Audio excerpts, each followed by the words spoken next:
Praise lord. దేవుని వాక్యం నుండి నిర్గమకాండము 14వ అధ్యాయము 14వ వచనం చదువుకుందాం. యెహోవా మీ పక్షమున యుద్ధము చేయును, మీరు ఊరకే ఉండవలనని ప్రజలతో చెప్పాను. ముందు ఎర్ర సముద్రము, వెనకేమో ఫరో సైన్యము.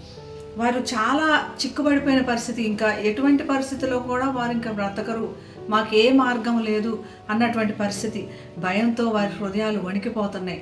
అందులో నుంచి సణుగులు మొదలయ్యి దేవుని మీద కూడా సణుగుతున్నట్లు తెలుస్తుంది. ఇప్పుడు మోషే వారితో ధైర్యపరుస్తున్నాడు. వారు 400 సంవత్సరాలు చెరలో ఉన్నారు, బానిసత్వంలో ఉన్నారు, వేదన అనుభవించారు. ఇప్పుడు ఎప్పుడైతే వారు బయటకు వచ్చారు అన్నటువంటి ఆనందంలో ఉండే లోపలనే వారు చిక్కుబడిపోయారన్న పరిస్థితి తెలిసింది. ముందు ఎర్ర సముద్రము, వెనక కూడా ఎటువంటి పరిస్థితుల్లో కూడా వారిని క్షమించినటువంటి ఫరో సైన్యం. ఇక్కడ ఉన్నటువంటి పరిస్థితుల్లో దేవుడు ఏమంటున్నాడంటే, మీరు ఊరికే ఉండండి. ఊరికే ఉండండి అంటే మనం కోపం మీద ఎవరినైనా గద్దిస్తూ ఉంటాం. నువ్వు కామ్గా ఉండు, మాట్లాడుకో, నేనే మాట్లాడతా, నేను చెప్పింది విను అని దండించి వారి మీద మాట్లాడుతూ ఉంటాం. ఆ ఉద్దేశంతో ఇక్కడ మనం చూడకూడదు.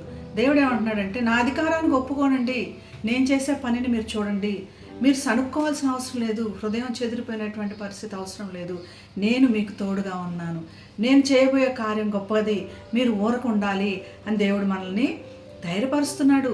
సణుకుతున్న పరిస్థితులు, మనం ఎటువంటి పరిస్థితుల్లో ముందుకు వెళ్ళలేని వెనక వెళ్ళలేని పరిస్థితులు ఉన్నప్పుడు సణుగుతాం. ఏం చేయాలో తెలియనటువంటి పరిస్థితిలో, ఎవరి మీద ఆధారపడాలో తెలియదు అన్నటువంటి పరిస్థితిలో దేవుడు ఊరకుండండి, సమస్త జ్ఞానంకు మించిన దేవుని సమాధానం మిమ్మల్ని ఆవరిస్తుంది, మీకు దారి చూపిస్తుంది అన్నటువంటి విధంగా దేవుడు ఊరికనే ఉండాలి అని ప్రజలతో చెప్తున్నాడు. నీ పోరాటంలన్నిట్లో, మరి నీ యొక్క వెతుకులాట్లన్నిట్లో నీకు తోడుగా ఉన్న దేవుడు నీకు మార్గం కూడా చూపిస్తాడు. ఇంకెన్నటికి కూడా ఫరో సైన్యం చూడనంత విధంగా వారిని ఆశీర్వదించిన దేవుడు, సముద్రం అడ్డంగా ఉన్న సముద్రముని చీల్చి సముద్రంలో దారి కలుగజేసిన దేవుడు నీకు నాకు కూడా మార్గం ఏర్పరచగలడు. దేవుని స్తుతించి గణపరిచి ఈ వాగ్దానాన్ని సొంతం చేసుకుందాం, ప్రార్థన చేసుకుందాం. పరిశుద్ధమైన యేసయ్య, ఊరికనే ఉండి నీ అధికారానికి లోబడి ప్రభు నీ యొక్క మహా గొప్ప కార్యములు మేము అంగీకరించగలిగిన పరిస్థితిలోనికి మమ్మల్ని తీసుకురండి ప్రభా. ఎర్ర సముద్రం మమ్మల్ని వెళ్ళనీయలేనటువంటి ఎర్ర సముద్రంను చీల్చి మాకు మార్గం ఏర్పాటు చేసి ఎన్నడూ కూడా మాకు కనపడని విధంగా మా శత్రువులను ప్రభా తీసివేయమని యేసు నామమున ప్రార్థిస్తున్నాం తండ్రి. ఆమేన్. Have a blessed day. God bless you.